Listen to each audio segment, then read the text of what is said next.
नमस्कार। दोपहर समाचार में आपका स्वागत है।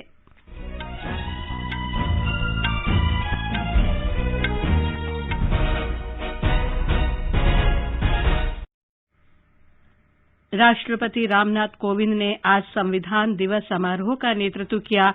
कहा, संविधान की शक्ति से भारत अपनी विकास यात्रा में आगे बढ़ रहा है। प्रधानमंत्री नरेंद्र मोदी ने कहा, एक नागरिक के रूप में हमारा कर्तव्य उन सभी समृद्ध मूल्यों की रक्षा करना है जो भारतीय संविधान ने हमारे लिए निर्धारित किए हैं। राष्ट्रव्यापी टीकाकरण अभियान के अंतर्गत देश में 120 करोड़ 27 लाख से अधिक टीके लगाए गए। स्वस्थ होने की दर 98.33% हुई। केंद्र ने राज्यों को दक्षिण अफ्रीका, हांगकांग और बोत्सवाना में पाए गए कोविड के नए वेरिएंट के प्रति सतर्क किया। इन देशों से आने वाले सभी यात्रियों की कड़ी जांच करने को कहा। देश आज 26 नवंबर 2011 के आतंकी हमले की 13वीं बरसी पर श्रद्धांजलि अर्पित कर रहा है।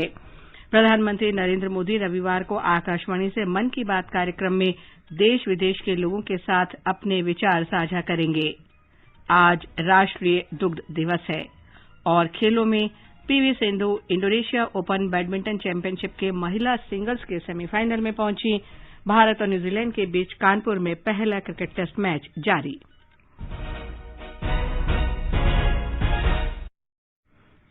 दोपहर समाचार में नीलम मलकानिया के साथ मैं लवलीन निगम।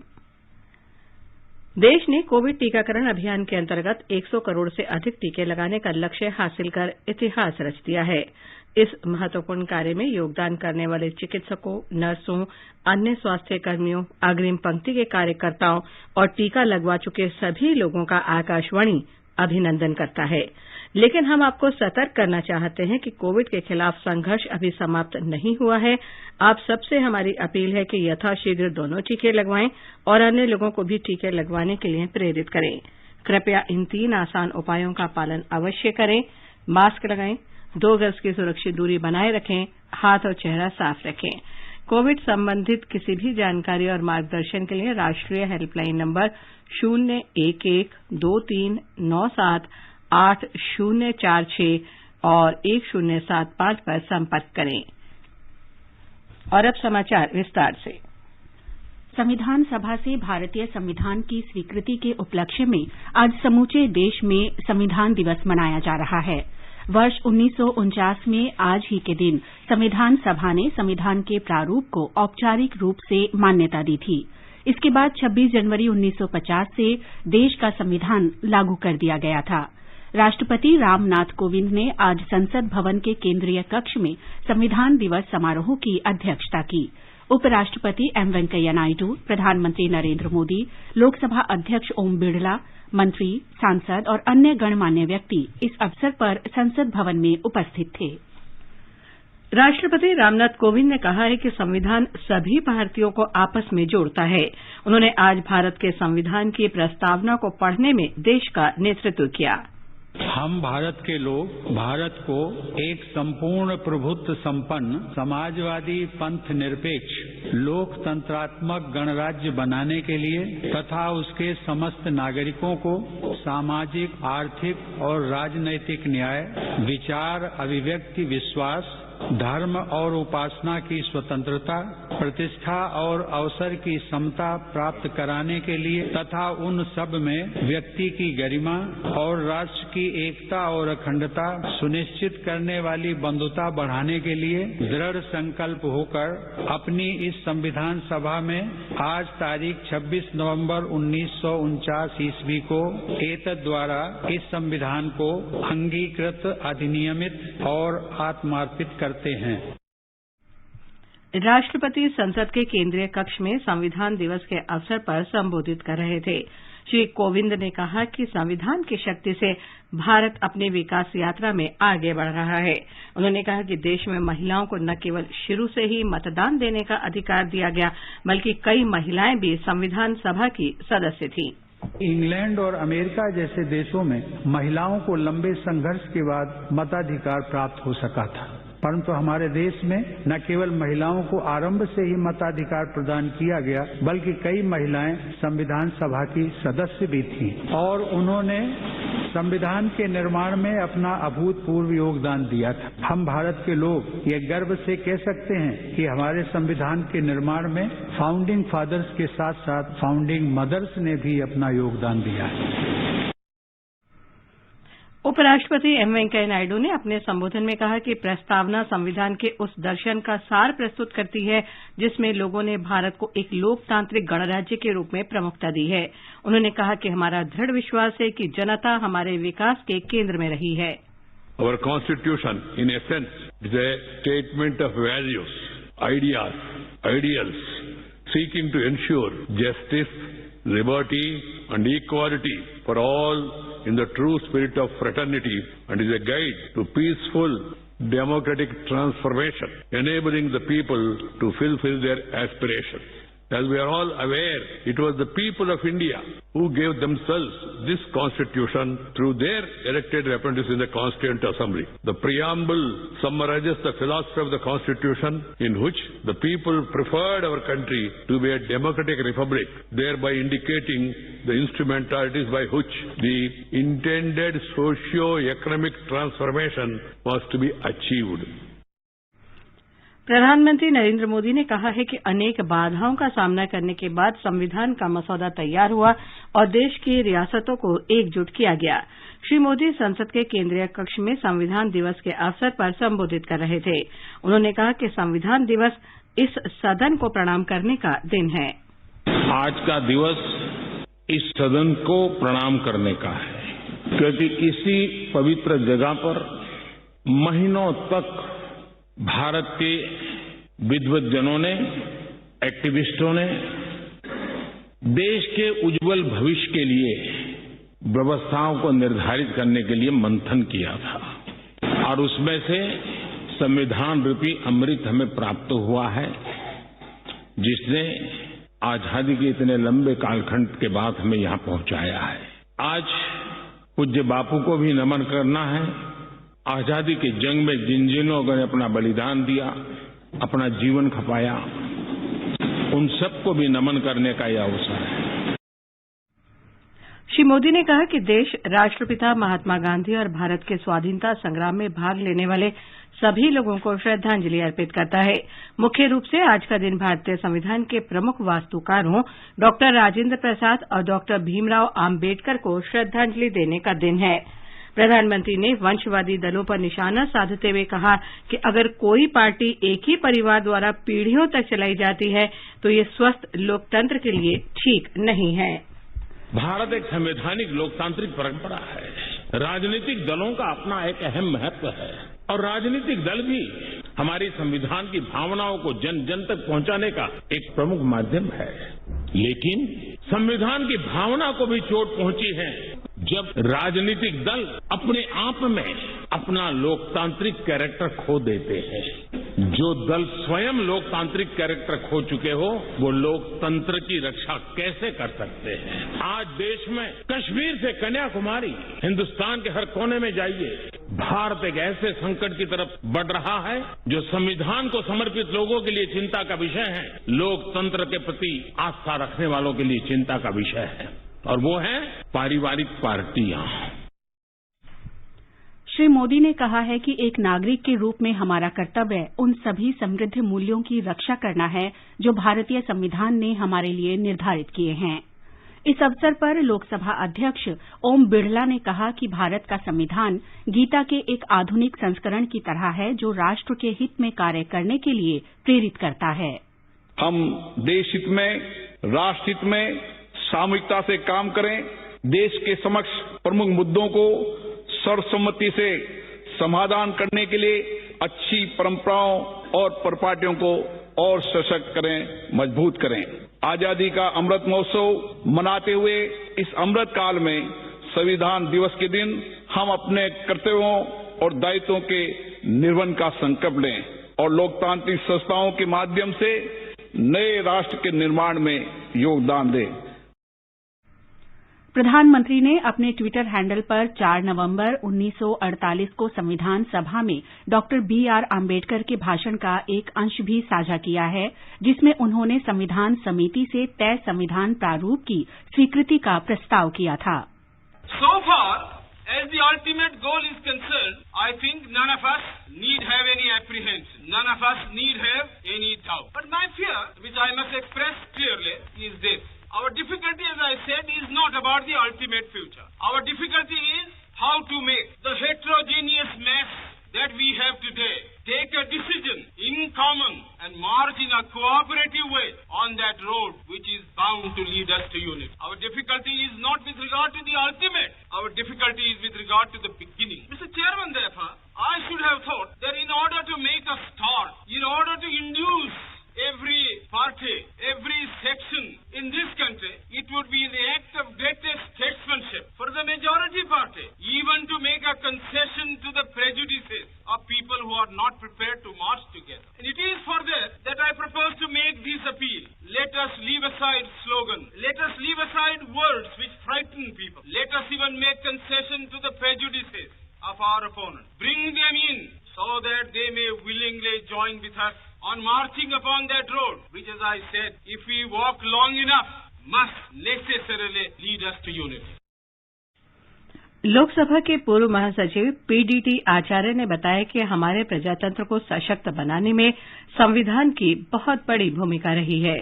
हमारे प्रजातंत्र को सशक्त बनाने में हमारे संविधान का बहुत अहम रोल रहा है। कई तरह की चुनौतियां आई है हमारे गवर्नमेंट के सामने।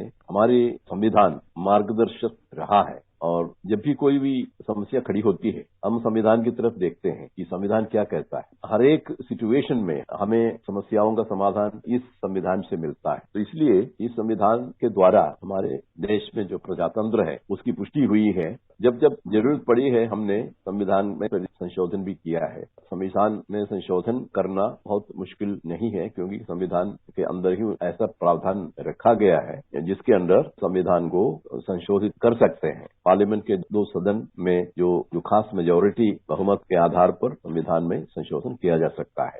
इसलिए संविधान में जो लचीलापन है इस वजह से भी हमारे प्रजातंत्र की गति में जो बाधाएं आती थी वो खत्म हो गई।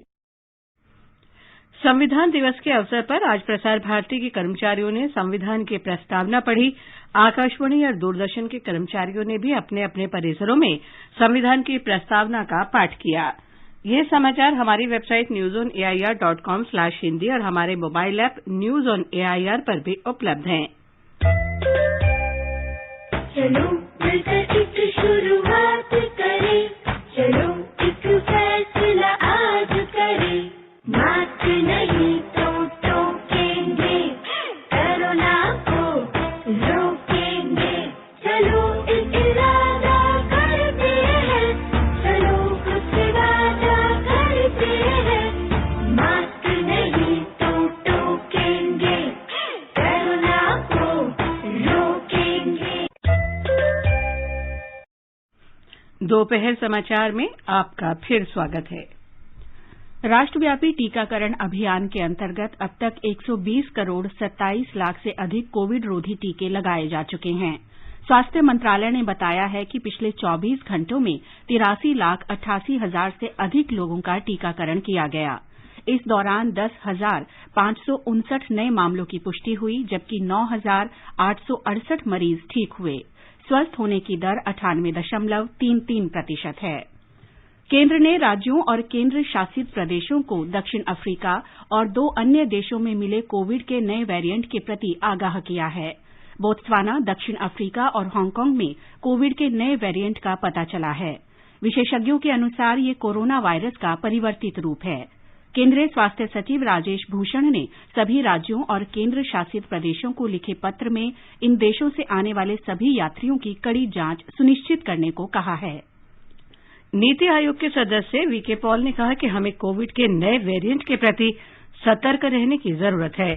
हमें अभी भी याद रखना चाहिए कि ये महामारी खत्म नहीं हुई। वायरस अभी भी दुनिया में और देश में मौजूद है और हम देख रहे हैं कि बाहर के देशों में, खासकर यूरोप में, बहुत बड़े जोरों पर ये वायरस फिर अपना इफेक्ट दिखा रहा है। केसेस हो रहे हैं, हॉस्पिटल एडमिशंस हो रहे हैं, आईसीयूज बनने शुरू हो गए हैं। तो हमें मैसेज यही है कि हम मेहनत करें, वैक्सीन लगाएं, मास्क भी लगाएं, सोशल डिस्टेंस दूरी भी रखें और ये जो प्रिकॉशंस हैं इनको हमें लेते रहना है। हमें अभी भी चौकस रहना है। वायरस अपना प्रारूप भी बदलता है, अपना बिहेवियर भी बदलता है। ये अभी वक्त वही है कि हम अब पूरा अपनी चौकसी रखें, अपने को बचा के रखें। जिसको वैक्सीन नहीं लगा वो जल्दी से जल्दी वैक्सीन लगाए। आकाशवाणी का समाचार सेवा प्रभाग आज रात 9:30 बजे कोरोना जागरूकता श्रृंखला के तहत हिंदी और अंग्रेजी में लाइव फोन इन कार्यक्रम प्रसारित करेगा। नई दिल्ली के अखिल भारतीय आयुर्विज्ञान संस्थान एम्स के डॉक्टर पीयूष रंजन श्रोताओं के प्रश्नों के उत्तर देंगे। कार्यक्रम एफएम गोल्ड अतिरिक्त मीटरों पर सुना जा सकता है। श्रोता हमारे विशेषज्ञ से टोल फ्री नंबर 1800-115767 और टेलीफोन नंबर 011-2331-4444 पर प्रश्न पूछ सकते हैं। आगे बढ़ने से पहले मुख्य समाचारों पर एक नजर। राष्ट्रपति रामनाथ कोविंद ने आज संविधान दिवस समारोह का नेतृत्व किया। कहा, संविधान की शक्ति से भारत अपनी विकास यात्रा में आगे बढ़ रहा है। प्रधानमंत्री नरेंद्र मोदी ने कहा, एक नागरिक के रूप में हमारा कर्तव्य उन सभी समृद्ध मूल्यों की रक्षा करना है जो भारतीय संविधान ने हमारे लिए निर्धारित किए हैं। राष्ट्रव्यापी टीकाकरण अभियान के अंतर्गत देश में 120 करोड़ 27 लाख से अधिक टीके लगाए गए। स्वस्थ होने की दर 98.33% हुई। केंद्र ने राज्यों को दक्षिण अफ्रीका, हांगकांग और बोत्सवाना में पाए गए कोविड के नए वेरिएंट के प्रति सतर्क किया।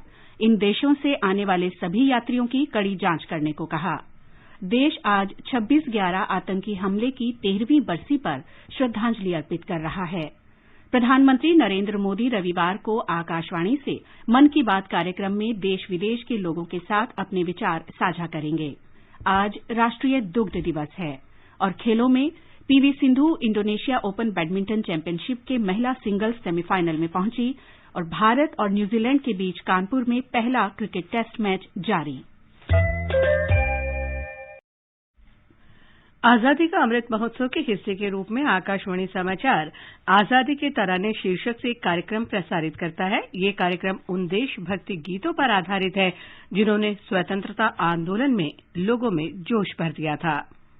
स्वाधीनता आंदोलन के दौरान भारतीय जनमानस को उद्वेलित कर स्वतंत्रता का अलख जगाने और मातृभूमि के प्रति सेवा, समर्पण और त्याग की ज्वाला प्रज्वलित कर देने वाले अमर गीतों पर आधारित विशेष कार्यक्रम आजादी के तराने सुनना न भूलें। एफएम गोल्ड 100.1 मेगाहर्ट्ज पर प्रत्येक शुक्रवार शाम 4:45 पर परिक्रमा कार्यक्रम के अंतर्गत आजादी के तराने सिर्फ आकाशवाणी पर। आजादी का अमृत महोत्सव के अंतर्गत आइए अब सुनते हैं आकाशवाणी की विशेष प्रस्तुति आजादी का सफर। आजादी का अमृत महोत्सव।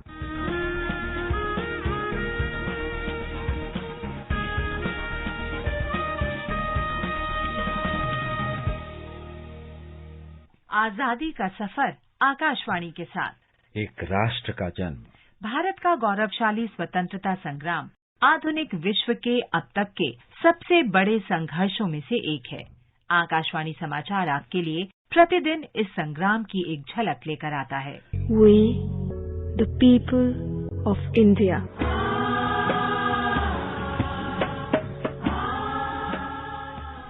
आज संविधान दिवस है जो हमारे देश में हर साल 26 नवंबर को 1949 में इसी तारीख को भारत के संविधान को अपनाने के उपलक्ष्य में मनाया जाता है।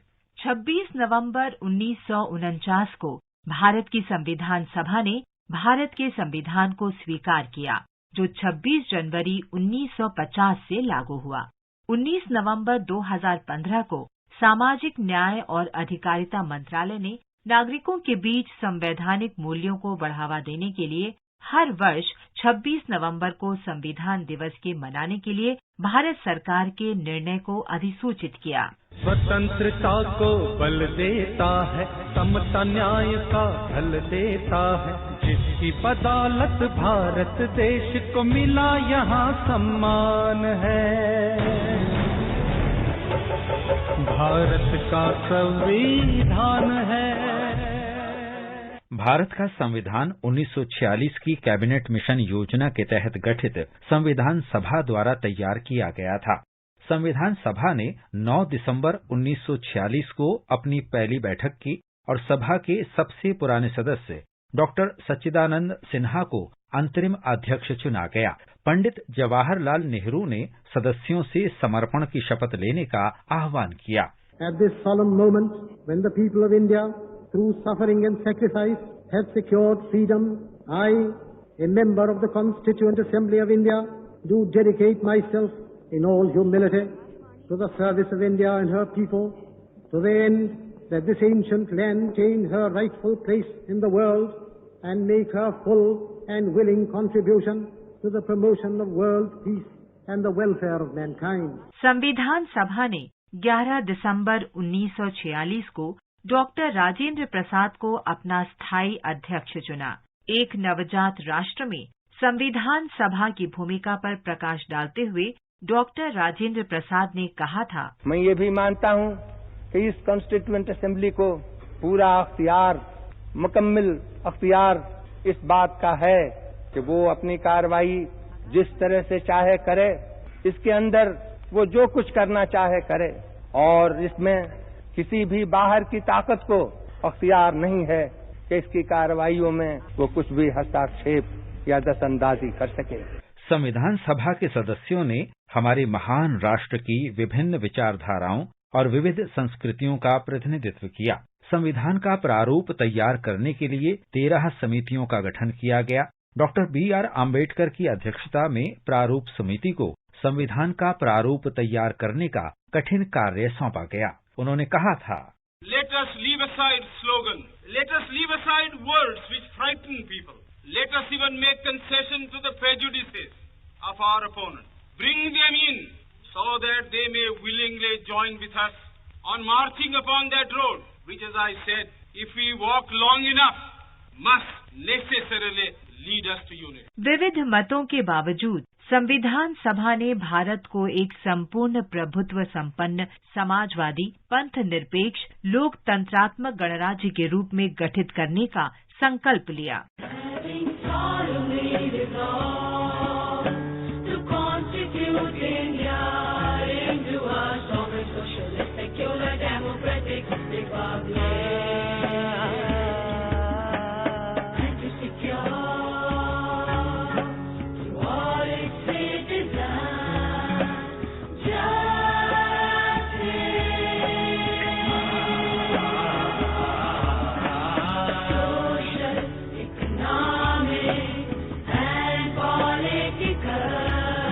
भारत का संविधान दुनिया का सबसे लंबा लिखित संविधान है, जिसमें 395 अनुच्छेद, 22 भाग और 12 अनुसूचियां हैं।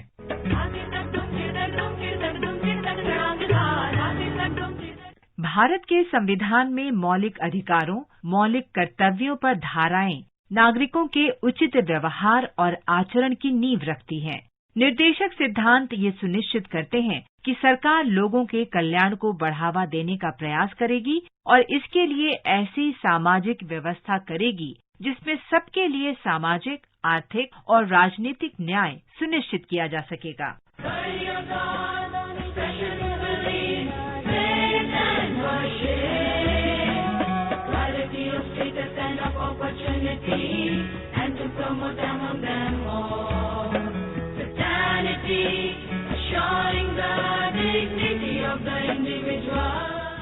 भारत के लोग संविधान के परम संरक्षक हैं। उनमें ही संप्रभुता निहित है और उन्हीं के नाम पर संविधान को अंगीकार किया गया। संविधान नागरिकों को सशक्त बनाता है, लेकिन नागरिक भी संविधान का पालन करके, उसकी रक्षा करके और अपने शब्दों तथा कार्यों से इसे और अधिक सार्थक बनाने के लिए सशक्त बनाते हैं।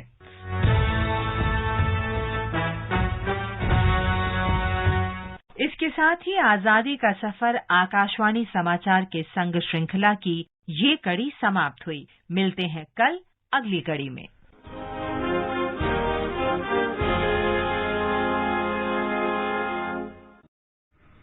आकाशवाणी समाचार सुनते रहें और आजादी के अमृत महोत्सव में हमारे साथ शामिल रहें। ये समाचार आकाशवाणी से प्रसारित किए जा रहे हैं। ताज़ा समाचार जानने के लिए आप हमारे Twitter handle @AIR News Hindi को फॉलो कर सकते हैं। आजादी का अमृत महोत्सव के लिए सभी उपभोक्ताओं को शुभकामनाएं। हॉलमार्क सोने की शुद्धता सुनिश्चित करता है। हमेशा हॉलमार्क वाले सोने के आभूषण खरीदें।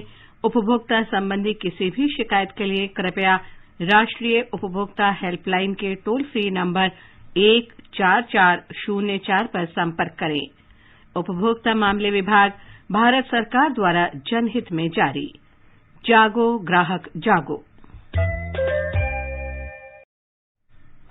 भारत ने आज कहा है कि वो 26/11 के मुंबई आतंकवादी हमलों के पीड़ितों और शहीदों के परिवारों को न्याय दिलाने का हर संभव प्रयास करना जारी रखेगा।